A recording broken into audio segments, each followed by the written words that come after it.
Hey guys, आज की video में हम बटरफ्लाई सीरीज के सीजन 1 के फर्स्ट एपिसोड के बारे में बात करेंगे, जो अभी अभी रिलीज हुई वेब सीरीज है। तो अगर तुम्हें इस सीरीज के आगे के भी वीडियोस चाहिए तो कमेंट में बता देना। चलिए अब आज की वीडियो को स्टार्ट करते हैं। तो एपिसोड की शुरुआत में साउथ कोरिया के सियोल का सीन दिखाया जाता है, जिसमें एक होटल के कमरे में डेविड कुछ लोगों के साथ मस्त पार्टी कर रहा होता है। लेकिन बीच में ही डेविड बाथरूम जाने का बहाना करता है और कमरे के बाहर निकल के चुपके से दूसरे कमरे के अंदर एक एटवुड नाम का आदमी होता है, तो उसकी आवाज सुनने लगता है। तो एटवुड कैडिज प्राइवेट इंटेलिजेंस के सियोल हेडक्वार्टर में कॉल करता है और मिशन के बारे में पूछता है। तो वहां से उसे पॉजिटिव रिप्लाई मिलता है, जिससे वो रेबेका को कॉल करके मिशन शुरू करने को बोलता है। तो रेबेका प्रेग्नेंट बन के कॉन्ट्रेड होटल में जाती है और वहीं पे रशियन राजदूत के इंटरव्यू की तैयारी चल रही होती है। तो रेबेका होटल के लड़की के साथ बेबी शॉवर के वगैरह फंक्शन की बात करते करते बाथरूम का बहाना करती है और रशियन राजदूत के इंटरव्यू की तैयारी चल रही होती है, उसके पास जाके चक्कर आने का नाटक करती है। तो एक सिक्योरिटी उसे बिठाता है, तो रेबेका उसे जूस लाने की रिक्वेस्ट करती है, तो सिक्योरिटी जूस लाने जाता है। वैसे रेबेका मौके का फायदा उठा के रशियन राजदूत के पास जाती है और चुपके से उसका फोन लेके उसकी जगह पे सेम दूसरा फोन रखती है और वहां से जाने लगती है।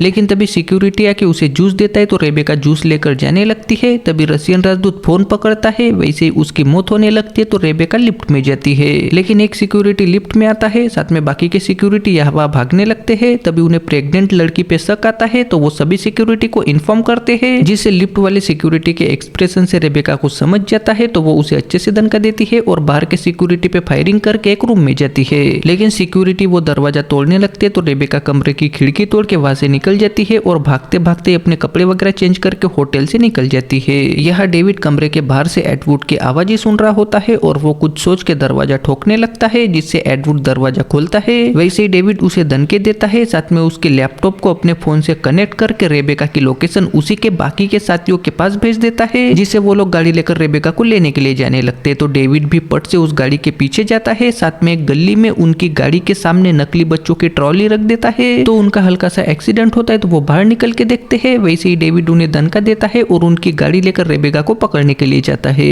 वहीं पे रेबेका फिर से ड्रेस वगैरह चेंज करके गाड़ी के पास आने लगती है, लेकिन उसे गाड़ी में कोई और दिखता है, साथ में गाड़ी के लाइट पे भी डैमेज दिखता है। तो वो समझ जाती है कि कुछ गड़बड़ है, जिससे वो वहां से भागने लगती है। तो डेविड गाड़ी से ही उसके पीछे जाने लगता है, जिससे रेबेका पट से उसकी गाड़ी पे फायरिंग करती है और वहां से जाने लगती है। तो ट्रैफिक पुलिस डेविड को रोकने लगते हैं, लेकिन डेविड नहीं रुकता और वहां से जाने लगता है। वैसे हमें सीरीज का नाम दिखाया जाता है। उसके बाद कैडिज के ब्लैक साइड का सीन दिखाया जाता है, जहाँ पे कैडिज की हेड जूनो के लोगों ने मैनी नाम के आदमी को पकड़ के रखा होता है। तो उसके पास जूनो आती है और उसे गद्दार बोल के उसके साथी के बारे में पूछने लगती है, लेकिन मैनी ही जूनो को गद्दार बोल के तुम्हें CIA वाले नहीं छोड़ेंगे ऐसा बोलता है, जिससे जूनो उसकी फैमिली को मारने की धमकी देके जाने लगती है। तो मैनी कुछ सोच के जूनो को जाकूब दीदेक नाम बता के वो पुलिस इंटेलिजेंस में था ऐसा बताता है। तो जूनो रुक जाती है और दीदेक कहाँ पे है उसके बारे में पूछती है, तो मैनी उसे वो माल्टा में है ऐसा बताता है, जिससे जूनो खुश होकर मैनी को मार देती है और अपने लोगों को माल्टा में टीम भेजने का ऑर्डर देती है। तभी जूनो का बेटा ओलिवर जूनो को उनके सियोल के मिशन के बारे में बताता है और वहाँ पे उनके लोगों की पिटाई हुई उसके बारे में भी बताता है, जिससे जूनो थोड़ी शौक होकर रेबेका को जल्दी से ढूंढने का ऑर्डर देती है। साथ में उनके मिशन को जिसने फेल किया उसके पीछे, मतलब डेविड के पीछे सियोल ऑफिस के एजेंट्स लगाने को बोलती है। वहीं पे डेविड गाड़ी के ऊपर से अपने सारे फिंगरप्रिंट्स मिटा देता है और चाबी छुपा के रेलवे स्टेशन में जाता है। साथ में रेबेका डेविड की बेटी होती है, तो वो उसे याद करके रेबेका की स्टेप मदर और अपनी बीवी यूंजू को कॉल करता है और उसे मैंने 9 सालों बाद रेबेका को देखा ऐसा बोल के उदास होने लगता है। तो यूंजू उसे शांत करके वापस घर आने को बोलती है, लेकिन डेविड साफ मना करके उसे सेफ हाउस जाने को बोलता है और थोड़ा उदास होकर फोन रख देता है।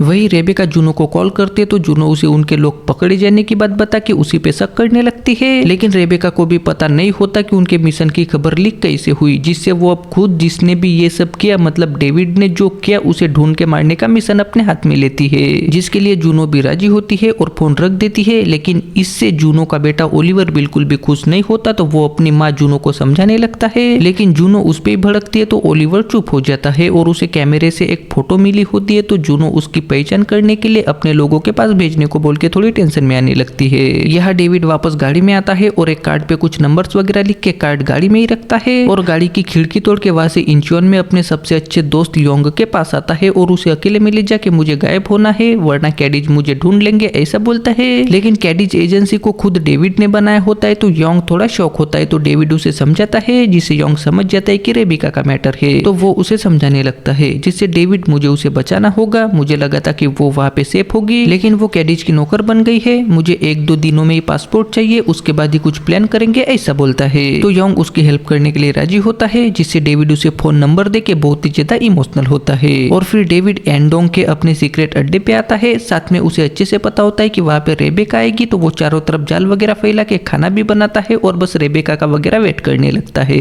वहीं पे रेबेका एडवुड के साथ गाड़ी के पास आती है, तो रेबेका को गाड़ी में कार्ड मिलता है और उस पे कुछ कोऑर्डिनेट्स होते हैं, तो वो एडवुड को दिखाती है। और फिर शाम होने तक रेबेका एडवुड को अकेले में ले जाके रात का कार्यक्रम दिन में ही करती है। साथ में उसे कोऑर्डिनेट्स मिले उसकी खबर जूनो को देके वो एडवुड और 2 एजेंट्स के साथ एंडोंग में डेविड के सीक्रेट अड्डे पे जाते हैं और चारों तरफ देखने लगते हैं। तो रेबेका को केक दिखता है जिससे वो देखने लगती है। वैसे ही वहाँ पे ब्लास्ट होके उनके 2 एजेंट्स घायल हो जाते हैं। तो रेबेका और एडवुड देखने लगता है, तो उन्हें डेविड भागते हुए दिखता है, तो वो दोनों तरफ होके डेविड को पकड़ने जाते हैं। लेकिन डेविड पट से एडवुड को दनका देता है और वहां से भागने लगता है। तो रेबेका भी उसके पीछे जाती है, तो वो एक घर में पहुंचती है और वहां पे उसे उसकी और उसके पापा की फोटो दिखती है। साथ में तभी डेविड बाहर निकलता है, तो रेबेका अपने पापा को जिंदा देख के शॉक होती है। साथ में डेविड पे भड़क के वो कहाँ थे उसके बारे में पूछती है, जिससे डेविड मैं तुम्हें सुरक्षित रखने के लिए चला गया था ऐसा बताता है। लेकिन रेबेका को उसकी बातों पे यकीन नहीं होता, जिससे वो इमोशनल होने लगती है। तो डेविड उसे समझा कि या तो तुम मेरे साथ चलो या फिर मुझ पे गोली चला दो ऐसा बोलता है। तो रेबेका बंदूक नीचे करती है और अपने पापा के कान के नीचे बजा के बेहोश करती है। साथ में तुरंत जूनो को कॉल करके तुमने मुझे जिस आदमी को मारने भेजा वो आदमी मेरे पप्पा ही है, इस बारे में तुम्हें पता था क्या, ऐसा इमोशनल होके पूछती है। तो जूनो भी शॉक होती है और वो ना बोल के डेविड के बारे में पूछती है। साथ में मैं टीम भेजती हूँ और मैं भी आती हूँ, तब तक कोई भी डिसीजन मत लेना ऐसा बोलती है। तभी डेविड को होश आने लगता है, तो रेबेका कॉल रख देती है और डेविड पे बंदूक तान के उसे खड़ा करती है। तो डेविड इमोशनल होकर अपनी बेटी से बात करने लगता है। लेकिन तभी वहां पे एडवुड आता है और वो डेविड को मारने ही वाला होता है कि तभी रेबेका उसे ही मार देती है। और थोड़ी शॉक होकर उसका फोन चेक करती है, तो वहां पे जूनो ने डेविड को मारने का मैसेज भेजा होता है। तभी डेविड उसे हमें यहाँ से निकलना होगा, मैं तुम्हें सब बता दूंगा ऐसा बोलता है। तो रेबेका अपने पप्पा डेविड के साथ वहां से निकल जाती है। वैसे ही फर्स्ट एपिसोड खत्म हो जाता है।